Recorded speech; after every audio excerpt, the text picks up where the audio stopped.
Shadow of the Colossus é meu jogo favorito. Por muito tempo eu tive vontade de dedicar algo para expressar meu amor por esse jogo, seja um vídeo ou uma arte, o que seja, mas eu nunca fiz. Muito por não me sentir preparado, eu não saber como expressar minha admiração. É meio esquisito, eu não sei explicar direito. Esse jogo me marcou de um jeito que nenhum outro jogo, filme ou livro conseguiu. Eu tenho muitas outras obras importantes para mim e que moldaram quem eu sou hoje. Mas esse jogo eu diria que é um dos mais importantes, sabe? Foi ele que me fez ver videogames como formas de arte e não apenas um brinquedo, como muitas pessoas que nunca tiveram contato com essa mídia os escreveria. Shadow of the Colossus foi um jogo desenvolvido pela Team Ico e lançado em outubro de 2005 para o PlayStation 2. E rapidamente se tornou um marco na história dos videogames. Sempre muito elogiado por sua história simples, mas tocante, sua atmosfera incrível, a trilha sonora impecável e, é claro, as boss fights.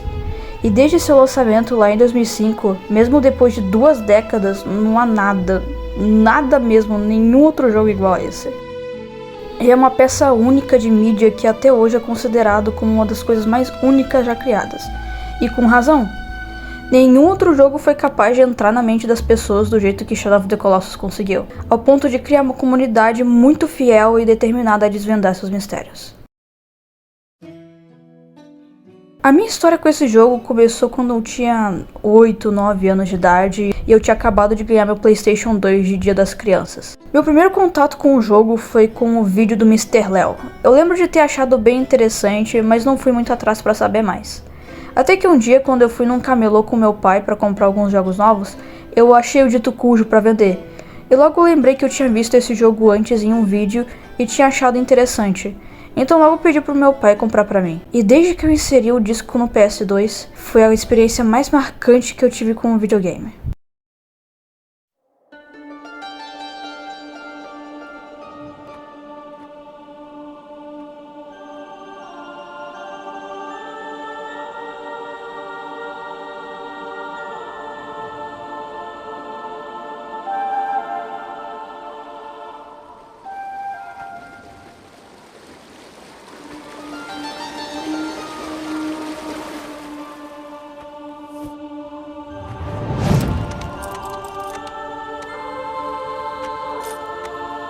Em Shadow of the Colossus você controla um jovem rapaz chamado Wander, um garoto que carrega algo que parece ser alguém envolto em um manto. Na extensa cutscene introdutória, nos acompanhamos em sua viagem, até chegar em seu destino, uma terra longínqua e misteriosa chamada as Terras Proibidas, um lugar onde reside uma entidade capaz de trazer os mortos de volta à vida. Após atravessar a extensa ponte, ele entra no templo e coloca o corpo sobre o altar, que rapidamente se revela como sendo de uma bela moça. Esta é Mono. Não se tem informações sobre o que ela é de Wander, mas julgando pelo jeito que o personagem a trata, com certeza era alguém que ele amava muito. O silêncio é rapidamente quebrado por uma voz misteriosa vinda do teto do santuário. A voz se apresenta como Dormin, a entidade que reside naquele lugar. Wander então conta o motivo de sua vinda. Acontece que Mono foi sacrificada por ter um destino amaldiçoado, e que há muito tempo foi-lhe contado que havia uma terra onde residia um ser capaz de trazer de volta a alma dos mortos. Wander queria que Dormin a trouxesse de volta. Dormin ri diante do pedido e diz que a alma, uma vez perdida, não retorna mais, pois essa era a lei dos mortais. Entretanto, a entidade propõe um trato. Ela trará Mono de volta, caso Wander destrua os 16 ídolos presentes no santuário, mas essas estátuas não podem ser derrubadas por mãos humanas. Essa terra é o lar de 16 criaturas, os Colossos, que são encarnações desses ídolos. Se Wander derrotar essas criaturas, os ídolos cairão e Dormin trará a alma de sua amada de volta, mas o preço a pagar por isso é muito caro. Mas Wander aceita do mesmo jeito, não se importando com o que quer que fosse o preço ou que tipo de ameaça ele iria enfrentar nessas terras. Wander é bem decidido no que ele quer e está disposto a fazer qualquer coisa para ver Mono de volta. E com essa introdução toda, é esperado que seja uma aventura épica com personagens incríveis, um sistema de batalha super complexo, com várias sidequests, masmorras, baús escondidos e não. não é nada disso. É o contrário, na verdade. Shadow of the Colossus é um jogo bem direto ao ponto. Seu único objetivo é derrotar os 16 Colossos. Não há sidequests, NPCs, baús escondidos, milhares de inimigos espalhados pelo mapa, nada que você esperaria de um jogo de mundo aberto genérico. No jogo você possui uma espada, a Espada Ancestral, que quando erguida contra o sol, faz um feixe de luz indicando onde o colosso está. Mas ela não faz curva ou diz exatamente onde a criatura se encontra. Ela é um norte, cabe a você adentrar dessas terras e descobrir um caminho até lá. E nesse processo, se prepare para ficar perdido, porque esse lugar é enorme. E também não posso esquecer o quão belas são as paisagens desse jogo. Eu perdi a conta de quantas vezes eu parei no caminho só para observar o ambiente. Ao mesmo tempo que é um lugar vazio e quase sem vida, é o mundo aberto mais vivo e imersivo que eu já experienciei. Pode soar contraditório isso que eu disse, mas é o que eu sinto. Pessoas hoje em dia acham que um bom mundo aberto deve ser recheado de mecânicas, NPCs, sidequests e ter mais de 100 horas de jogo, o que é uma baita besteira. Menos é mais. As Terras Proibidas é um lugar estranho, no mínimo. É um vasto território com quilômetros para todos os lados, mas completamente vazio. Os únicos sinais de vida nesse lugar são aves, lagartos, peixes e tartarugas. Mesmo tendo formas de vida, esses animais só podem ser encontrados em lugares bem específicos. O único propósito desse lugar é abrigar essas 16 criaturas, que são os únicos inimigos do jogo inteiro. Não tem ninguém além de você e sua égua. Mas há construções e até cidades em ruínas, o que significa que um dia nesse lugar residia uma civilização. O que te faz questionar o que houve de tão catastrófico com eles para esse lugar ser tão proibido, mesmo sendo completamente vazio. E é claro, depois de um tempo explorando esse lugar, você chegará no seu alvo. E é aí que a principal coisa de Shadow of the Colossus brilha, que é o combate contra essas criaturas. Os Colossos são os inimigos mais criativos e únicos de todos os jogos para mim. As boss fights não funcionam de maneira convencional, batendo no inimigo até a barra de vida acabar. Não. Essas criaturas só podem ser derrotadas se acertadas em seus pontos fracos, porque senão elas são praticamente invencíveis. Só que aí é que tá. Os pontos fracos ficam no topo da cabeça, na barriga, o que significa que você precisa escalar até lá. Eu vou usar um exemplo. O terceiro colosso, o Gaius, possui essa espada de pedra, que quando acertada no chão, te dá a oportunidade de subir por ela. Mas há um problema. Ele possui esse bracelete que interrompe o caminho. Então você precisa arranjar um jeito de quebrá-lo.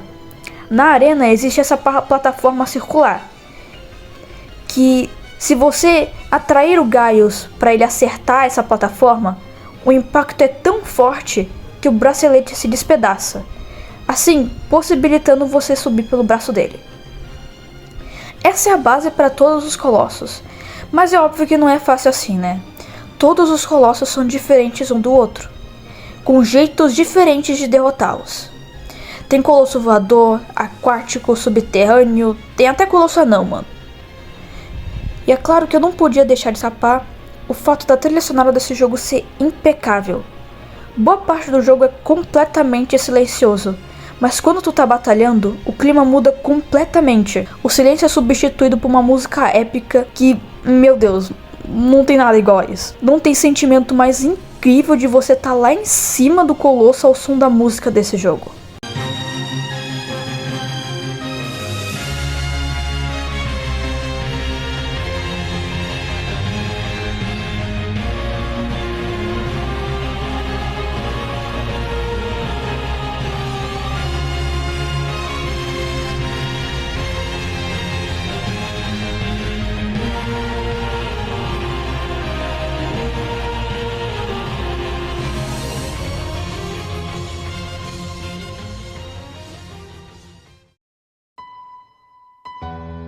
As músicas só são tocadas em momentos muito específicos. A música é um dos elementos mais importantes de Shadow of the Colossus. O Wander não fala quase nada o jogo inteiro. mas só pela música que acompanha as cenas dá pra sentir exatamente o que ele tá sentindo. Shadow of the Colossus é o maior exemplo pra mim de show don't tell, ou mostre não diga. Em uma cutscene de 10 minutos, com quase nenhum diálogo, conseguimos concluir muitas coisas sobre o Wander e seu personagem, sem precisar de um super diálogo expositivo dizendo o quanto que ele amava Mono ou que ele é determinado e forte. Nada disso é preciso. Apenas pelo jeito que Wander olha pra Mono e trata ela, e pelo fato dele estar disposto a adentrar o desconhecido para revivê-la, já é o suficiente para concluir que ela é o amor da vida dele. Mesmo não havendo nenhum tipo de informação no jogo dizendo o que ela era dele e qual era a relação entre esses dois personagens. E isso de um jeito tão convincente. Um detalhe que eu vi passar despercebido por muita gente é que mesmo o Wander sendo capaz de derrotar os Colossos, o personagem é bem inexperiente em combate, ou ao menos aparenta. Seus movimentos são bem desengonçados. Dá pra notar isso pelo fato dele ter uma certa dificuldade em segurar nas coisas e seu ataque com a espada ser bem desajeitado. Sinto que essa inexperiência seja oriunda da idade do personagem, que não parece ter mais que 20 anos. Não existe nenhuma informação sobre a idade dos personagens no jogo, mas os fãs teorizam ser entre 16 e 19 anos, o que é assustador, no mínimo. Wander é bem teimoso e obstinado sobre o que ele quer. Pra terem uma noção, ele nem questiona o fato de Dormin ser uma voz vinda do teto do santuário, ou o que são essas figuras pretas, ou que tipo de preço ele vai pagar. Ele não liga, porque o que importa pra ele é a Mono. Ele sempre foi um personagem moralmente ambíguo. Wander claramente carrega boas virtudes, como sua coragem e determinação, e sua motivação é bem compreensível. Ele não veio até as Terras Proibidas com más intenções, mas seus métodos para alcançar seu objetivo são bem questionáveis. Wander não é ingênuo e inconsequente como eu vejo muita gente falando por aí. Não, ele não é um santo. Ele sabe muito bem que o que ele está fazendo é errado. Ele tem plena consciência de que essa terra é proibida e que ele não deveria estar lá, e sabe muito bem que as ações deles vão ter más consequências.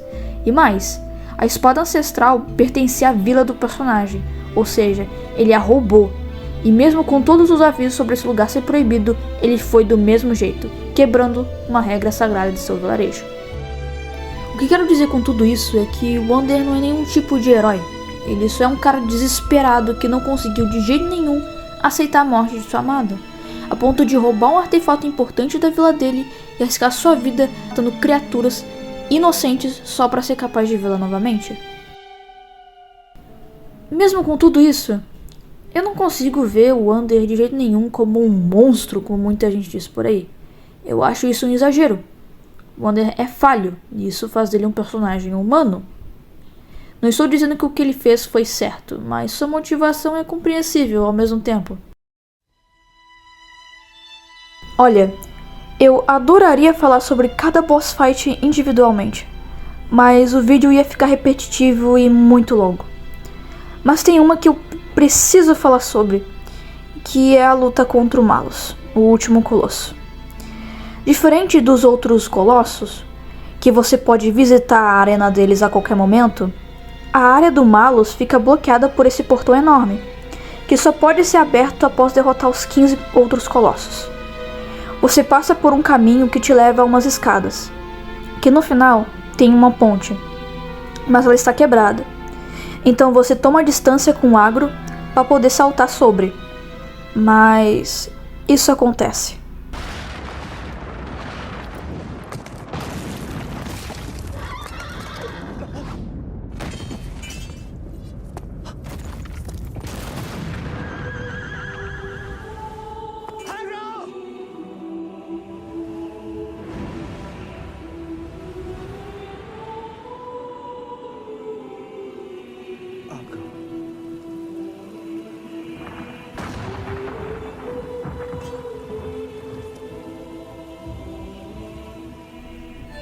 Agro, nossa fiel companheira, nos salva, mas isso custou sua vida. A morte da Aura é um dos momentos mais marcantes do jogo, pois dá muito mais peso às suas ações. Porque quando você vai derrotando os colossos, você não sente mais aquele sentimento de vitória. Esse sentimento é substituído por pena e arrependimento, pois com o tempo você percebe que essas criaturas não são malignas. Elas só estão existindo e nada delas, sabe? Tanto que alguns colossos não te atacam até você os provocar, e alguns não te atacam em circunstância alguma. Esse sentimento de que você está fazendo algo ruim é reforçado pela música que toca no final de cada batalha.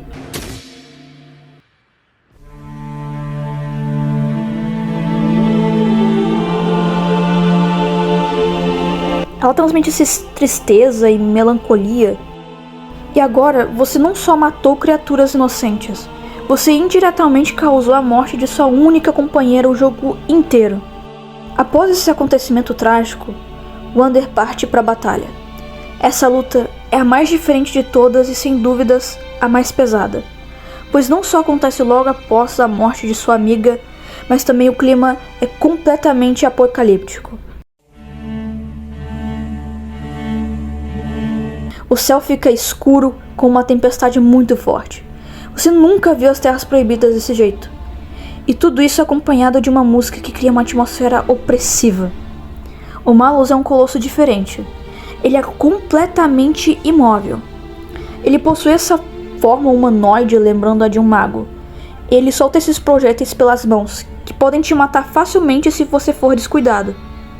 Para se proteger, você anda atrás dessas barricadas, que se você não for rápido, ele vai te acertar em cheio. Tomando cuidado, você chega num túnel, que te leva para outra fila de barricadas, onde você repete esse processo, tomando cuidado, até chegar dentro da túnica do colosso, onde você a escala, como se estivesse escalando um prédio, até chegar nas suas costas, que possui esse ponto fraco, que quando acertado, o Malus põe a mão em cima para tentar se proteger, mas aproveitamos e agarramos na mão dele.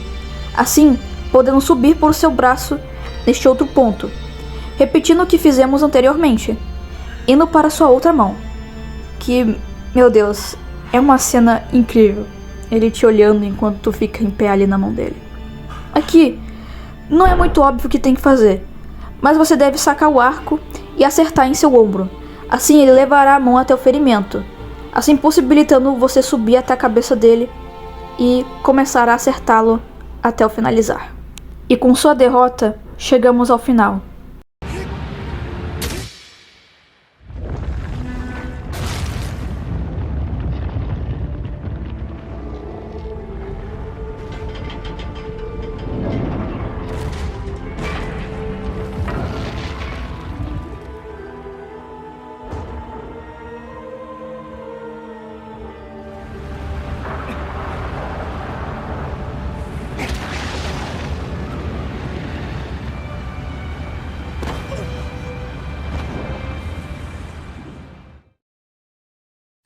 O líder da vila chega nas Terras Proibidas atrás de impedir o Wander, pois o mesmo, como mencionei anteriormente, havia roubado a espada ancestral. Mas eles chegaram tarde demais. O último ídolo caiu, e quando olham, Wander está de volta no templo, mas completamente corrompido.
Nessa parte, ganhamos temporariamente o controle de Dormen. Assim, tentamos impedir os soldados de fugir, mas não dá certo. Lord Imon, o líder da vila, joga a espada dentro do fosso, assim selando Dormen novamente, sugando toda a energia maligna presente ali, incluindo Vander.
Pois é, a Agro sobreviveu, mas com a pata machucada.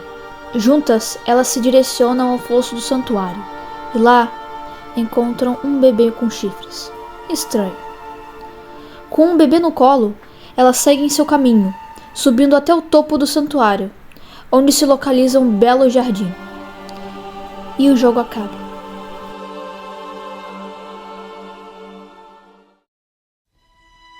A história de Shadow of the Colossus é propositalmente ambígua e aberta a múltiplas interpretações. A narrativa explora temas de sacrifício, consequências dos próprios atos e moralidade. Eu poderia ficar horas falando sobre as teorias que a comunidade fazia na época e sobre a longa caça aos mistérios dentro do jogo, ou sobre o quão interessante foi o desenvolvimento dele. Mas sinto que esse é um assunto para outro vídeo. Shadow of the Colossus é meu jogo favorito de todos os tempos. Nenhum outro jogo chega aos pés do que esse me fez sentir. Esse jogo possui uma história tão simples, mas tão marcante, com um universo denso e misterioso que te instiga a explorar cada canto, com uma trilha sonora incrível e com boss fights inesquecíveis. Ele foi um marco não só tecnológico para a época, mas marcou profundamente o coração de muitas pessoas que jogaram, inclusive o meu. Mas é claro, toda obra possui uma mente criativa por trás. Este é Fumito Ueda. Duvido que você conheça esse homem, até porque, diferente de outros diretores famosos da indústria, que estão sempre aparecendo, dando entrevistas e sendo ativos nas redes sociais, Ueda é bem na dele. Nas entrevistas ele é um cara muito introvertido e não fala muito sobre si. Diria que seus trabalhos falam mais sobre ele do que ele mesmo. Mesmo com poucos jogos em seu currículo, ele conseguiu marcar o coração de muita gente. Ele é um cara que eu admiro muito e é uma pena ele não ter tanto reconhecimento. Os jogos dele são sempre muito diferentes um do outro, mas possuem um denominador comum que só de você bater o olho você reconhece que é o trabalho dele. Este é o design por subtração. O Ueda subtrai elementos desnecessários para a narrativa e mecânicas, assim entregando uma obra mais minimalista e coerente, evitando excrescências que possam desfocar a atenção do jogador da proposta do jogo. Traduzindo, menos é mais. Lembra quando eu disse que diretores hoje em dia acreditam que se seus jogos tiverem mais sistemas complexos, mais mecânicas, sidequests, histórias, estímulos visuais, melhor seria a experiência? Então, acaba que muitas vezes esses jogos acabam falhando em tudo no que eles propõem, pois focam em coisas demais, fazendo a experiência ficar maçante. Ueda, em 2005, já provava o contrário. O mundo de Shadow of the Colossus tinha de tudo para ser um mundo aberto genérico. Ueda podia muito bem ter recheado o mapa com inimigos, coisas escondidas, NPCs, etc., mas não o fez, pois esse não era o foco, e não importava. Não iria agregar nada à história que ele queria contar. O jogo é sobre o Wander e os Colossos. O que rechear o jogo com um monte de mecânicas inúteis ajudaria a contar essa história? Apenas desviaria o foco do jogador do que realmente importa. E é isso que faz os jogos do Ueda serem tão especiais. E é isso, gente. Espero que tenham gostado. Esse vídeo foi muito difícil de escrever. Eu acho que eu reescrevi esse roteiro umas 2, 3 vezes. Eu queria que ficasse perfeito, sabe? E mesmo agora eu sinto que eu não risquei nem a superfície do que eu tenho pra falar sobre esse jogo. Mas eu acho que o que eu já disse já basta.